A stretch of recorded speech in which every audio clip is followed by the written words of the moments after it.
What's good, Cubers? It's your boy Matt, and today for Card of the Week I thought we'd look at something new and maybe a little off the beaten path.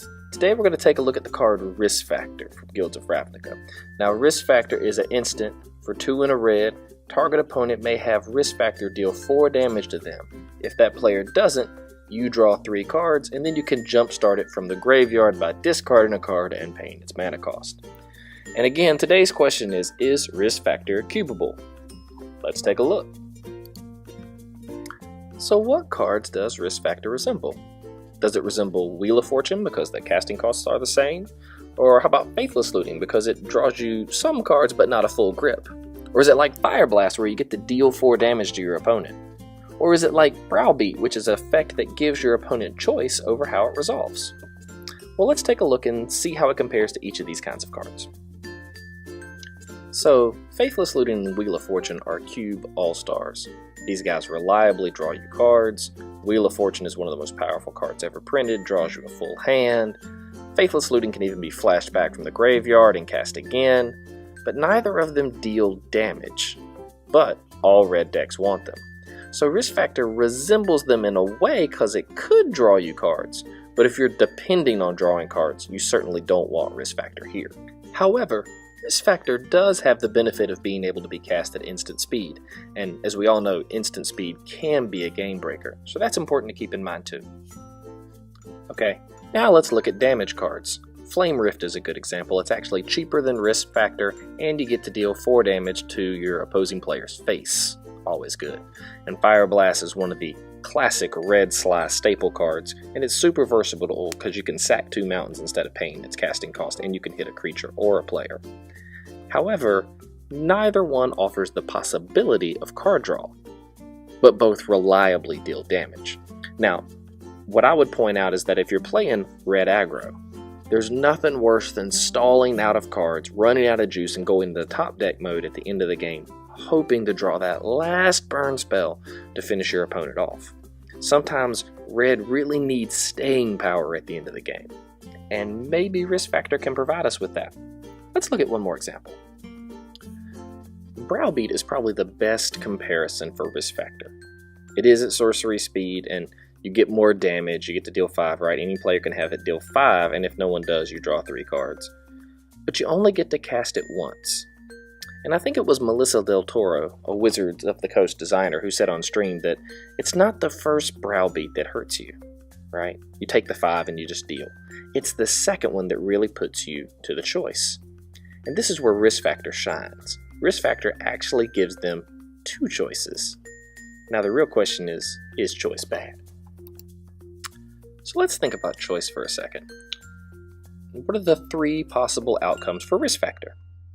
Option 1, they take it both times, that's 8 damage. Option 2, and the more likely option, is they take it the first time and let you draw 3 the second time. Right, so 4 damage and 3 cards. And option 3 is that they make you draw both times and you draw 6 cards. Now, the downside to Risk Factor is you're never going to finish them off with it, right? If your opponent's at 3 life, they're going to let you draw cards all day. But the good news is that you're going to draw 6 cards, right? Or at least 3 if it's the second cast.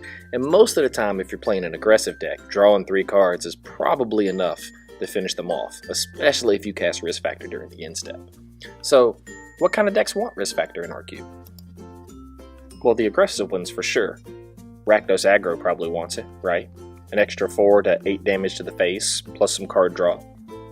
Boros, another aggressive deck, probably wants it, not to mention that a lot of white creatures power-S, as does Monastery Swiftspear, one of the best red 1-drops in cube, so there's some synergy there.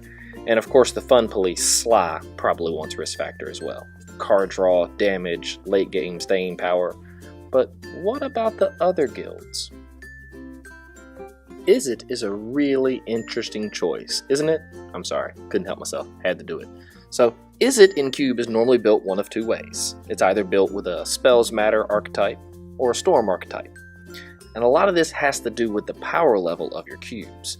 Powered cubes, vintage cubes tend to feature the possibility of Storm, while legacy cubes and modern cubes are a little more dialed back. Storm's not quite as viable, and they tend to play a Spells Matter kind of theme with Gutter Snipe, Young Pyromancer, and maybe even things like Crackling Drake. especially in budget cubes. So if your cube is styled after a Spells Matter build, then you probably can play Risk Factor. But if your cube is styled towards a more vintage style, a storm style, then Izzet doesn't want Risk Factor, right? They want that big, strong, huge turn mana geyser payoff. So let's look at the other guild. So I have to be honest here, Gruul is one of my favorite decks to play in Constructed, and probably one of the weakest ones in Cube. So what about Gruul? Can Gruul play Risk Factor? Well, if you've built a Gruul aggro build with cards like Pelt Collector, Experiment 1, Bloodbraid Elf, things like that, then yeah, maybe Gruul aggro wants Risk Factor. But most of the time, Gruul is built towards this ramp feature that ends up dropping huge monsters like Avenger of Zendikar. And if that's the case, Gruul probably doesn't want Risk Factor because it's not flexible. It can't remove creatures that are threatening them early, right?